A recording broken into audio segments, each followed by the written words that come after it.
የይዞታ ወይም የመሬት ካርታ ምንድን ነው? በዝርዝር መታወቅ ያለባቸው ነገሮችስ ምን ምን ናቸው የሚለውን ይህ ቪዲዮ ስታዩ የምታገኟቸው ነገሮች ይሆናሉ ማለት ነው። በዋናነት በደንብ የምታገኙት ነገር ምንድን ነው ብዬ የማስበው ምን ምን እንደሚያካትት፣ አንድ የይዞታ ካርታ ምን ምን እንደሚያካትት፣ እንዲሁም ደግሞ ምን ምን መታወቅ እንዳለባቸው ወዘተ በዚህ ቪዲዮ ውስጥ ተጠቅሷል። ይህን ቪዲዮ ስታዩ እነዚህ ነገሮች ታያላችሁ፣ ታገኙባቸዋላችሁ ማለት ነው።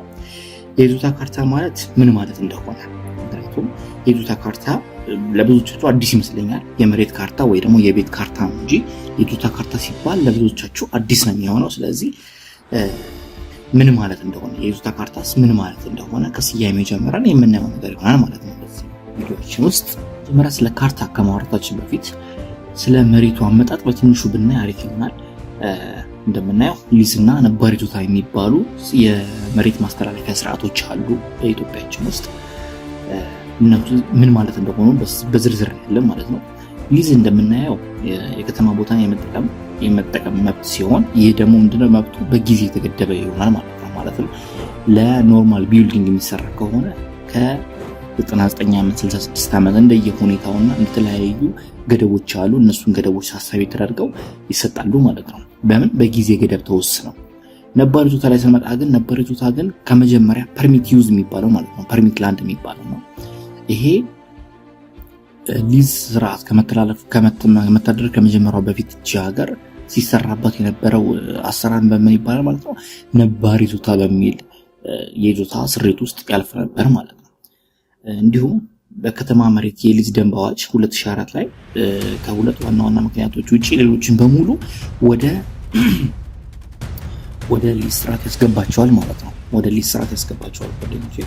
እነሱ ምን ናቸው? ወደ ሊዝ ስርዓት የማይገቡ ማለትም ነባር ይዞታ እንደሆኑ የሚቀጥሉ አንደኛ በምን ምክንያት ነው? በውርስ የተላለፈ ከሆነ ወደ ሊዝ ስርዓት ይገባል ማለት ነው። ሁለተኛው ደግሞ በህገ ወጥ መንገድ የተያዘ ከሆነ ይህም በህገ ወጥ የተያዘ ከሆነ ወደ ሌላ ሶስተኛ ወገን አይተላለፍም በሊዝ ማለት ነው። ምንድነው? መንግስት ቦታውን ስለሚወርሰው ማለት ነው። በዚህ ምክንያቶች ወደ ከነባር ይዞታ ወደ ሊዝ ይዞታ አይተላለፉም። እነዚህ በሁለቱ ምክንያቶች ዋና ዋና ምክንያቶች ማለት ናቸው። ስለዚህ አሁን በጥሩ ሁኔታ የተገነዘባቸው ይመስለኛል ሊዝ እና ነባር ይዞታ ማለት ነው ማለት እንደሆነ።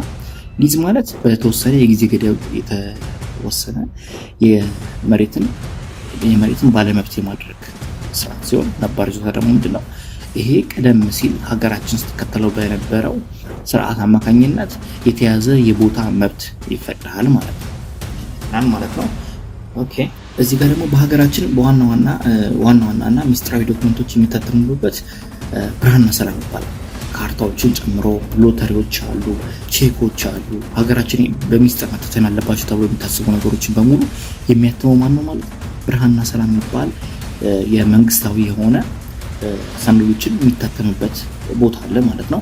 ይህ ደግሞ እዚህ ጋር እንደምታዩት ሚስጥራዊ ኮዱን ይዞ እንዲታተም ይደረጋል ይላል። ሚስጥራዊ ኮዱን ይዞ እንዲታተም ይደረጋል። ካርታውን አሁን ስታዩት አሳያችኋለሁ። አሁን ከተወሰኑ ስላይዶች በኋላ አሳያችኋለሁ። ካርታዎች እያንዳንዱ ካርታዎች ምን ኮንቴንት እንዳላቸው እንዲሁም ምን ይዞታ እንዳላቸው አሳያችኋለሁ። ያን ጊዜ በደንብ ትገነዘቡታላችሁ የቱ ጋር ምን አይነት ሚስጥራዊ ኮድ እንዳለ በእርግጠኛ እናንተ እንደ ባለሙያ ማስተፍ ስታዩት ታገኙታላችሁ ማለት ነው። አሁን ደግሞ የይዞታ ካርታ ቀለማትና ልዩነታቸውን እናያለን ማለት ነው። የይዞታ ካርታ በዋናነት ቀለማቸው በአራት ይከፈላል ማለት ነው። አራት አይነት ቀለም አላቸው። አራቱም ቀለም ግን ምንድነው ማለት ነው? እንደየ አገልግሎታቸውና እንደየ ጥቅማቸው እንከፍላቸዋለን ማለት ነው። አራቱ ምንድናቸው? በዋናነት እነዚህ ቀይ አለ፣ ቢጫ አለ፣ አረንጓዴ አለና ነጭ አለ ማለት ነው።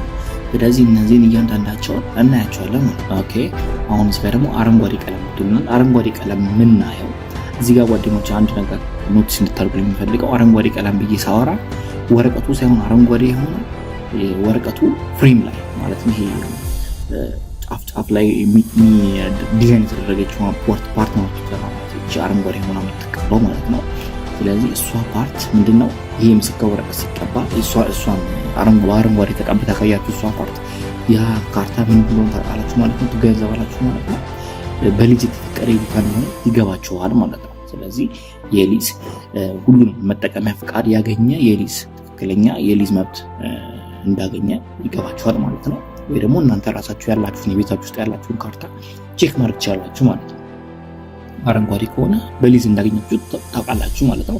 ከዚህ ከሊዝ መብት ካርታ በተጨማሪ ደግሞ የሊዝ ውል የሚባል ነገር አለ። ከባለስልጣን መስሪያ ቤቱ ጋር የምትፈራረሙት ማለት ነው። ወይ አንተ ወይ አንቺ የተፈራረማችሁበት ሰነድ አለ ማለት ነው። እና እዛ ላይ ደግሞ የሚገልጻል የሊዝ ዘመኑ ማብቂያ ጊዜው፣ የሊዝ ዘመኑ የከፈላችሁት መነሻ ክፍያ። እንደምታውቁት ሊዝ የሚተላለፈው አሁን በቅርብ ጊዜ ቆመ እንጂ በጨረታ ነው የሚተላለፈው። በጨረታ ያሸነፋችሁበትን ብር እንዲሁም የተለያዩ ነገሮችን ይገልጻል ማለት ነው የሊዝ ሰነዱ ማለት ነው። ሁለተኛ ደግሞ ስናይ ቀይ ቀለም አለ። ቀይ ቀለም ቅድም ተነገርኳችሁ ሙሉ ዶክመንቱ ቀይ ሆኖ ሳይሆን ክፈፏ ወይ ደግሞ እቺ ፍሬም የምትባለው ፓርት ብቻ ናት በቀይ የምትቀባው። ይህ ምስክር ወረቀት ያለው ደግሞ ምንድነው?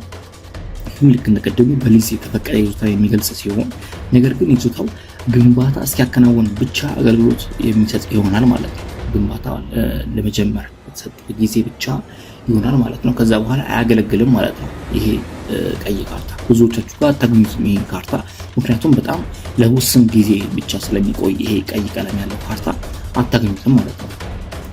እሺ አሁን ደግሞ ወደ ነጭ ካርታ ነው። ነጭ ካርታ ያለው ምስክር ወረቀት ደግሞ ምንድነው? ይሄ ደግሞ ለነባር ወይ ደግሞ በነባር ይዞታነት ሲተዳደሩ ለነበሩ የሚሰጥ የካርታ ዶክመንት ይሆናል ማለት ነው። እንዲሁም የቤት ባለቤቱ ማን እንደሆነ የተለያዩ ኢንፎርሜሽኖችን ይዞ ይገልጻል ማለት ነው። ብቻ ነጭ ካርታ እዚህ ጋር የነባር ይዞታን ፐርሚት ዩዝ እንደሆነ ፐርሚት ላንድ እንደሆነ እንድታቁልኝ ብቻ ነው የምፈልገው ማለት ነው። እዚህ ጋር አራተኛ ደግሞ የገለጻን በቢጫ ቀለም ወይ ደግሞ በቢጫ ምልክት ያለው መልክ ያለው ካርታ ስታዩ ደግሞ ይህም ልክ እንደቀደሙ በሊዝ መብት የተፈቀደ ሆኖ ግንባታ መጀመሩ ሲረጋገጥ በጊዜያዊነት የሚሰጥ ሲሆን አገልግሎቱ ጊዜያዊ ግንባታውን ማጠናቀቅ ለተወሰነ የጊዜ ገደብ ብቻ ይሆናል ማለት ነው። እንዲሁም ይህም ታውቁት የሚገባው ምንድነው? ልክ ግንባታ መጀመሩ ሲረጋገጥ ግንባታ ማጠናቀቅ ጊዜው ሲደርስ ይህ ካርታ ጥቅም ላይ አይውልም። ግንባታ ማጠናቀቁ ሲታወቅ ይህ ቢጫ ካርታ ያለው አይታወቅም ማለት ነው። አንድ ነገር እዚህ ጋር ቲፕ ላደርጋችሁ ፈልገው ወደንቼ ምንድነው በብዛት ያየሁት እኔ በቢጫ ካርታ በቢጫ መልክ ያለው ቀለም ይሄ ሆኖ ቢታወቅም በ2004 የይዞታ አገልግሎት ሰነድ ይሄን ቢገልጽም ነገር ግን እኔ ብዙ በተለይ በቢጫ ቀለም ፍሬም የተደረጉ ካርታዎችን ሳይ ምንድናቸው እነዚህ ፐርሚት ዩዝም እንደሆነ የሚገልጹ የተለያዩ ዶክመንቶች አሉ። እዚህ ጋር ራሷን አባሪ ያረኳት አንድ ካርታ አለች። እሷንም ማሳየት ትችላለህ ማለት ነው። ግን ለማለት ፈልጌ ነው ይሄን አሁን የተባለው ነገር ብቻ ሳይሆን ነባር ይዞታ ራሱ በቢጫ ቀለም እንደሚታተም ልነግራችሁ ፈልጌ ነው ማለት ነው። ቲፕ ላደርጋችሁ ፈልጌ ነው። ይሄ አዋጁ ይሄ እንደሚል ብቻ እንድታውቁልኝ ስለምፈልግ ብቻ ነው ጓደኞቼ። ኦኬ ወደ ካርታው ይዘት መጥተናል። አሁን ካርታው ይዘት ላይ ስንመጣ መደበኛ ካርታ ለሚባሉ ማለትም አንድ ካርታ መደበኛ ነው ሲባል ምንድናቸው? ይሄ የጋራ ህንፃ ላልሆኑ ወይ ደግሞ ተነጻጻሪ ካርታ ድርሻ ለሌላቸው ካርታዎች የሚሰጥ ካርታ ነው ይሄ ማለት ነው። ማለትም አብዛኞቻችሁ ጋር በተለይ ነባር ካርታ የሚባል ነባር ወይ ደግሞ ሊዝ ይዞታ የገባ ካርታ መኖር ያለባቸው ነገሮች ነው አሁን እዚህ የሚገልጸው። እንደምታዩት እዚህ ጋር ምን አለ? የባለቤቱ ወይ ደግሞ የባለ ይዞታው ስም ከነአያቱ ተገልጾ ይገኛል ማለት ነው። ሁለተኛ ደግሞ የይዞታው አይነት ምንድነው? በምን አግባብ ያገኘው ይሄ ሰውዬ በነባር ይዞታ ነው ወይ ደግሞ በሊዝ ስሪት ውስጥ ነው ያገኘው የሚለው ነገር ይገልጻል። የካርታ ቁጥርና ሴሪያል ቁጥር ይገልጻል። የይዞታው ወይ ደግሞ የቤቱ አድራሻ፣ ክፍለ ከተማ፣ ቀበሌ፣ ብሎክ፣ ፓርሴል ቁጥር እንደዚሁ የተለያዩ ነገሮችን ይገልጻል።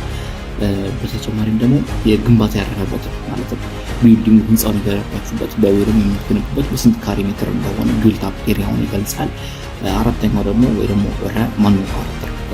ስድስተኛው ደግሞ የቦታው ስፋት ይገልጻል። ምን ያክል ካሬ ሜትር እንደያዛችሁ ይገልጻል።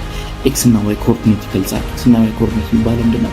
ከጂፒኤስ ላይ የሚገኝ ጥፋቶቹ ላይ ወይ ደግሞ ኮርነር ፖይንቶቹ ላይ ያገኛችኋቸው የኤክስ እና የዋይ ቁጥሮች ናቸው ማለት ነው። እነዚህ እንዴት እንደሚገኙ ሌላ ቪዲዮ ሰራላችኋለሁ። እናንተ ግን አሁን ላይክ፣ ሰብስክራይብ፣ ሼር እያደረጋችሁ ጥያቄም ካላችሁ ኮሜንት እያደረጋችሁልኝ እንዲሁም የተለያዩ የሚያሳትፉ ነገሮችን አቀርብላችኋለሁ። ኮሜንት እያደረጋችሁ እንድትሳተፉ አደርጋለሁ ጓደኞቼ። እስከዛ ወደ ስንገባ ደግሞ የቦታው ደረጃ ዋጋ ማለትም ይሄ ደግሞ በጣም ለከተማ የቀረበ ነው ወይ፣ ሃይሊ ዴንስድ ፖፑሌሽን ያለበት ነው ወይ ደግሞ ሎው ዴንስድ ፖፑሌሽን ያለበት ነው ወይ የሚለው ነገር ይሄ ነገር አብዛኛው የሚገለጸው በቁጥር ነው። 2/3፣ 3/2፣ 1/2 የሚባሉ እነዚህንም አቀርብላችኋለሁ። ይህን ይገልጻል። አንድ ካርታ ወይ ደግሞ መደበኛ ካርታ የምንላቸው እነማን ናቸው? ነባር ይዞታና ሊዝ ስሪት ውስጥ ያሉ ካርታ ወይ ደግሞ መደበኛ ካርታ የምንላቸው እነዚህን ያካትታሉ። ቤዝ ማፕ ቁጥር ይካትታል። የተሰጠበት ቀን ካርታው መቼ በእጁ እንደገባ የተሰጠበት ቀን ይጻፋል። ሚዛን የሚባለው ደግሞ ምንድነው? ስኬል ነው። ስኬል በካርታው ይሄ አንድ ከሆነ በመሬት ደግሞ ይሄን ያክል ይሆናል ተብሎ 1/500ኛ 1/200ኛ እየተባለ ይገለጻል ማለት ነው። እንዲሁም ደግሞ አዋሳኞቹ እነማን እንደሆኑ ይገለጻል። በቀኝ በስተቀኝ፣ በስተግራ፣ በስተፊት ለፊት፣ በስተኋላ እየተባለ ይገለጻል። እንዲሁም ደግሞ የአገልግሎቱ የቦታው አገልግሎት ይሄ ደግሞ ምንድነው? የተፈቀደው አገልግሎት ለምንድነው? ለመኖሪያ ነው? ለድርጅት ነው? ለሪል ስቴት ነው? የተለያዩ ነገሮች ስላሉ እነሱ ነገሮች መገለጽ አለበት ካርታው እነዚህ ይዟል ማለት ነው። እንዲሁም ደግሞ አዘጋጁ ቴክኒክ ጉዳይ አጣሪ፣ ይሄ ደግሞ የክፍለ ከተማ ካርታውን ያጸደቀው ኃላፊ ወይ ደግሞ ስራ ሂደት ይሆናል ወይ ደግሞ የሰራለት ባለሙያ ይሆናል። እነሱ ይፈርማሉ አጣርተው ስማቸውን እስከነ ፊርማቸው ያስቀምጣሉ። እንዲሁም ደግሞ የመዝገብ ቁጥርና የመዝገብ ተራ ቁጥርን ይዞ ይቀመጣል ማለት ነው። ይሄ የይዞታ ካርታ ማለት ነው። ይሄ ለማን ነው የተባለ ማለት ነው? ለነባርና ለሊዝ ይዞታ ካርታ ያላቸው ብቻ ነው ማለት ነው። ይሄ ይሆናል። ሪል ሆምስ